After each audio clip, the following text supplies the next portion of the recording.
Teman-teman yang terkasih, sebentar lagi kita akan merayakan Hari Raya Pentakosta, hari turunnya Roh Kudus atas para rasul. Semua gereja semesta, gereja Katolik semesta merayakannya, dan kita tentu bersukacita karenanya. Nah, tapi apakah kita pernah mendalami Pentakosta dalam perjanjian lama maupun dalam perjanjian baru dan yang kita rayakan sekarang? Nah, untuk itu simak video ini sampai habis supaya kita sama-sama belajar tentang Hari Raya Pentakosta.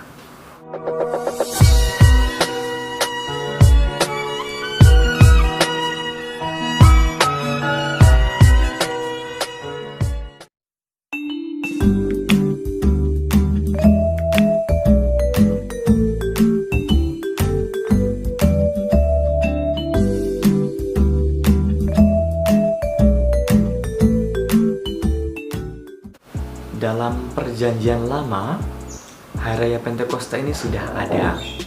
Memang bentuknya berbeda dan pemaknaannya pun berbeda.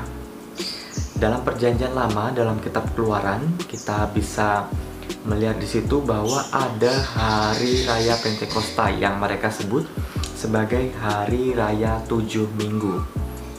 Disebut 7 minggu karena hari ini, Hari Raya Pentakosta ini dalam perjanjian lama dirayakan 50 hari setelah Paskah Yahudi. Nah, jadi kalau dilihat dari 50 hari setelah Paskah itu memang sama seperti yang kita rayakan sekarang. Nah, Hari Raya 7 Minggu ini merupakan hari untuk bersyukur atas panenan gandum. Nah, jadi 50 hari ini setelah Paskah ini mereka rayakan sebagai hari untuk mengucap syukur kepada Allah Yahweh yang telah memberikan panenan yang melimpah. Dan di saat itu jugalah orang-orang Yahudi mempersembahkan buah bungaran. Kita tahu bahwa ada 3 hari raya besar dalam agama Yahudi. Yang pertama ialah Hari Raya Paskah atau Hari Raya Roti Tak Beragi. Yang kedua adalah Hari Raya 7 Minggu ini atau Hari Raya Pentakosta. Dan Hari Raya Pondok Daun. Nah, ketiga hari raya ini merupakan agenda tahunan dari agama Yahudi yang pada waktu itu memang dirayakan secara meriah tentunya ya. Nah, bagi mereka Hari Raya 7 Minggu ini dimaknai sebagai hari raya untuk pertama untuk bersukacita atas panenan gandum yang telah mereka peroleh, dan itu kemudian dituangkan dalam ucapan syukur kepada Tuhan. Nah, pada hari raya itu para lelaki Yahudi berkumpul di tempat kudus, dan di situ mereka membawa 2 roti bakar. Kemudian nanti para imam Yahudi mempersembahkan kurban keselamatan dan menghapus dosa kepada Yahweh. Nah, dari situ juga dimaknai sebagai bentuk ketaatan kepada Yahweh atau menciptakan rasa takut akan Yahweh. Nah, takut dalam arti menyembahnya sebagai Tuhan.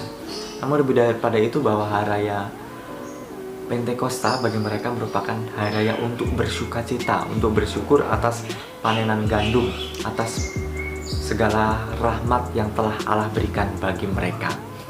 Nah, kemudian kalau kita menilik ke perjanjian baru, tentu kita sudah sangat familiar karena Pentakosta yang kita rayakan sekarang bersumber dari Pentakosta perjanjian baru, yakni saat dimana turunnya Roh Kudus atas para rasul. Tuhan Yesus telah menjanjikan bahwa Dia akan mengirim roh penghibur, roh penolong bagi para rasul yang kemudian menguatkan mereka untuk mampu bersaksi kepada bangsa-bangsa dan mewartakan Kristus kepada seluruh bangsa. Peristiwanya tentu kita sudah tidak asing lagi bahwa ada lidah-lidah api yang turun, kemudian para rasul penuh akan Roh Kudus dan mereka bisa berkata-kata dalam bahasa lain. Dan dari situ kemudian dikatakan bahwa Pentakosta dalam perjanjian baru, hari di mana turunnya Roh Kudus atas para rasul, dijadikan sebagai hari lahirnya gereja. Karena gereja sudah didirikan Kristus dan Kristus mengirimkan Roh Kudus yang menjiwai gereja. Kalau kita melihat makna dari perjanjian baru itu dan makna Pentakosta yang kita rayakan sekarang tentu sama persis. Mana kita pertama diajak untuk hidup menurut roh. Nah, hidup menurut roh berarti hidup yang didasarkan pada dorongan-dorongan Roh Kudus.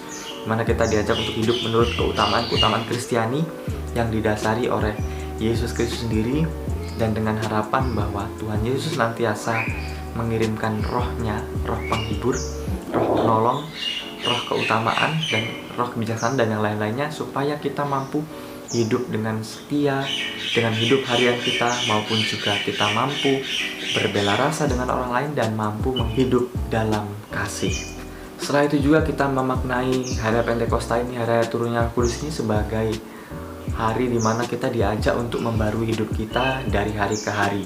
Roh Allah yang Ia utus diharapkan mampu menjadi dorongan bagi diri kita untuk senantiasa membarui diri. Ketika kita merasa bahwa ada banyak sekali kelemahan, kerapuhan yang kita miliki, kita diajak untuk membarui diri dan hidup menurut roh.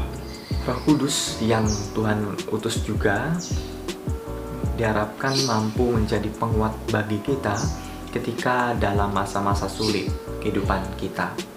Dalam situasi batas hidup kita, dalam segala tantangan yang ada dalam hidup kita, kita diajak untuk mampu memohon karya Roh Kudus tinggal dalam hati kita, sehingga kita mampu bangkit dari semua kesulitan kita, dari kerapuhan kita, dari kelemahan-kelemahan kita, sehingga kita dapat hidup menjadi baru, menjadi manusia baru yang penuh sukacita roh. Dan kemudian kita diajak untuk bersaksi, untuk menjadi saksi Kristus kepada setiap orang. Roh Kudus yang Allah utus menjadi penguat, pendorong, sekaligus pemberi sukacita bagi kita untuk senantiasa mewartakan Kristus bagi setiap orang, kepada setiap orang, tak peduli ras, suku, agama, dan apapun, di mana kita diajak untuk hidup penuh kasih dan mampu berbela rasa dengan semua orang. Teman-teman yang terkasih, semoga dari pemaparan tadi kita sedikit banyak sudah mendapatkan pengetahuan yang baru.